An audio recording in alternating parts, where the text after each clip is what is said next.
welcome to our guest speakers and thank them for attending this morning. Just a few questions.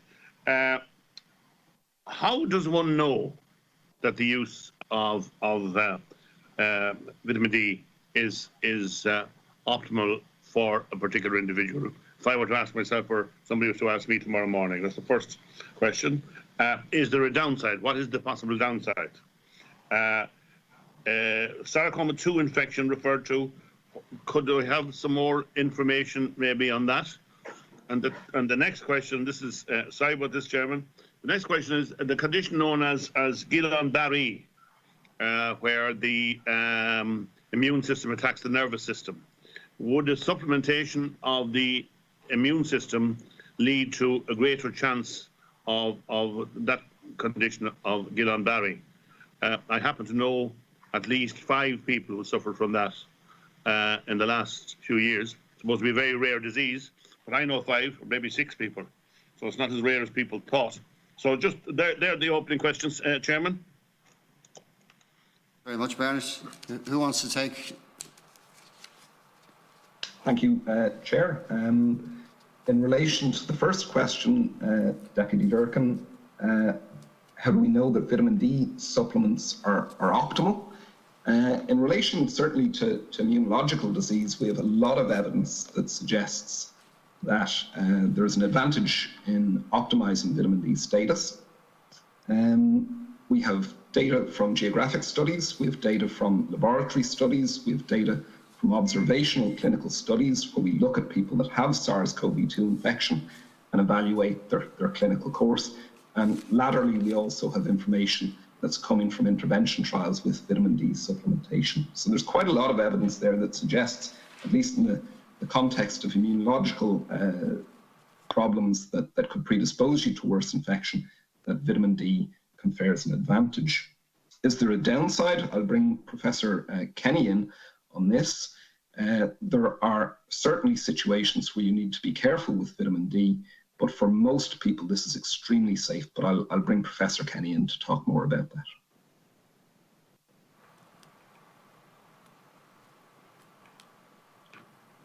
Thank you very much, and thank you for the opportunity to respond.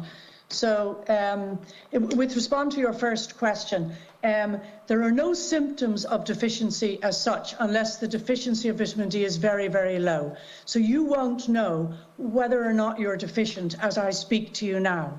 And I certainly don't know by looking at you. However, in the TILDA study, 60% of middle-aged adults and older persons in Ireland have insufficient vitamin D in winter as we're speaking. So that's the first thing to say. There is no downside to taking vitamin D up to levels of 4,000 international units. And our request and recommendation is for 800 to 1,000 international units. So that's the next thing. And it's not been reported that Guillain-Barré is a side effect of taking vitamin D.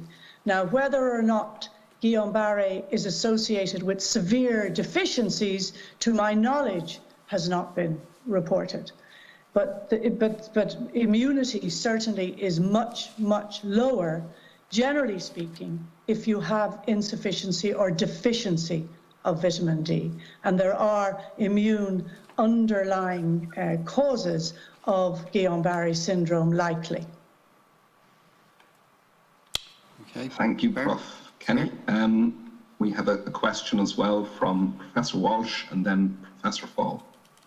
Or sorry, a response, excuse me. Professor Walsh.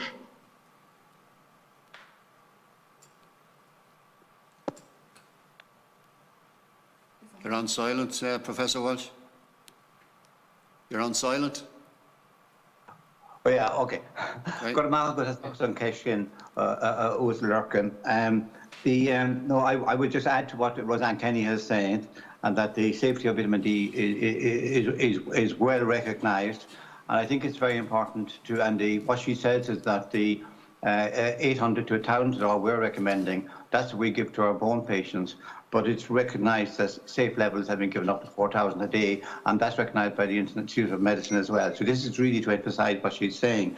But in our case, that we, in addition to the recent study, which is longitudinal study, which Roseanne Kenny is involved in, which she quoted to you, we also had the 36,500 people published last August from Dublin metropolitan area that shows that 70% of people living in Dublin metropolitan area, Kildare and Wicklow, are insufficient or deficient in vitamin D during the winter time. So that's a huge amount, and there's 30% insufficient or deficient all the year round. And when it comes to people of the Asian Indian community that we've looked at, that level is down to only 17% of them are sufficient, and that is equal all the way around. They don't change summer or winter. So I think that's very, very important. Now, we also know that for people who develop COVID, there is, as we know, neurological problems that some of them get. You've seen that in young children, you've seen in the news, which have problem with walking, you've seen it with adults, we've seen it all. And we know, and there, you mentioned Guillain-Barré type syndrome. There is neuropathies, and as we know, Guillain-Barré is a post-viral type neuropathy, so there are main neuropathies.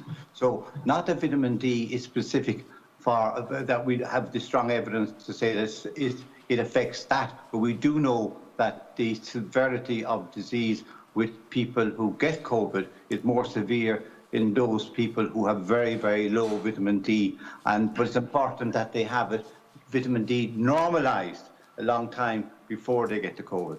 You don't like shut the horse, the door, the thing until after it's shut. We're still waiting for the evidence that may be of value. But we do know that people who have the severest of disease are those with the lowest levels.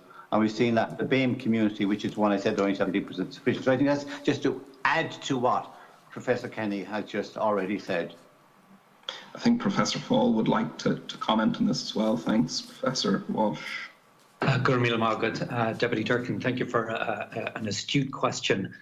So in three parts, what I would say is the effects of vitamin D are essential. So it's a vitamin, which is a vital amine. It is required for you to be alive.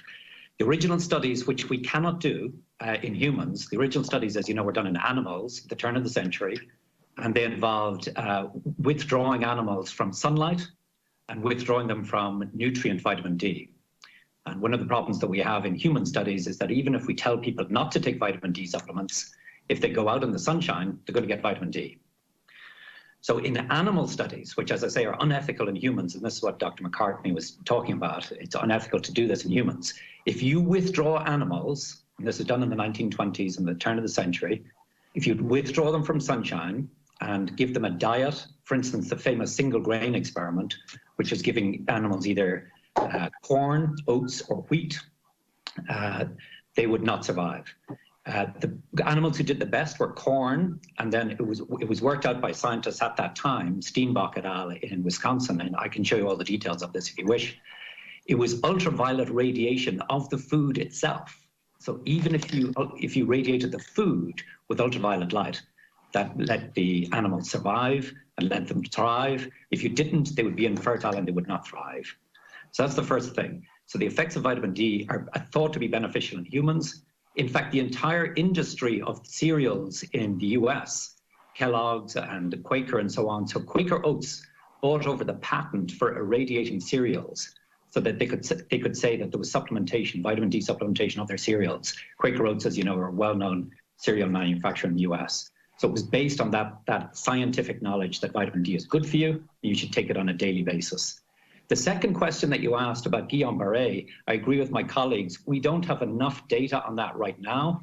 What we can tell you for animals, and we can do experiments on animals who are vitamin D deficient or vitamin D knockout mice have enhanced autoimmune encephalitis. That is the immune response that gives you a form of neurologic disease, which is the classic model. So we would guess from the models of animals that it would be worse if you're vitamin D deficient. Obviously, Guillain-Barré is uncommon. It's very difficult to predict, but that's what we would say. We would also say that multiple sclerosis is similar to COVID in that, or similar to vitamin D deficiency, and has been associated with vitamin D deficiency. And I can send you papers on this. If you're vitamin D deficient, you're much more likely to get multiple sclerosis, which is a very similar type of neurologic disease to Guillain-Barré. I know it's not quite the same syndrome, but it's a very similar type of neurologic disease that is affected by the immune system. So I don't think fears of Guillain-Barré should push us off giving vitamin D supplementation to our patients. Thank you. Thank you, Professor Full. Thank you. Bernard, you've come to an end.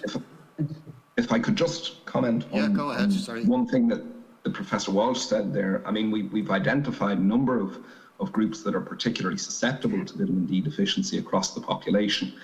This is really a whole of society problem and requires a whole population response, even though we know that vitamin D deficiency is more prevalent in our older adults, in our BAME communities, and in certain other communities.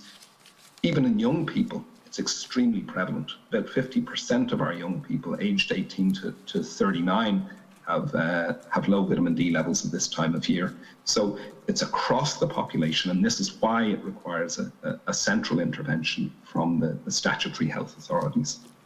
Thank you.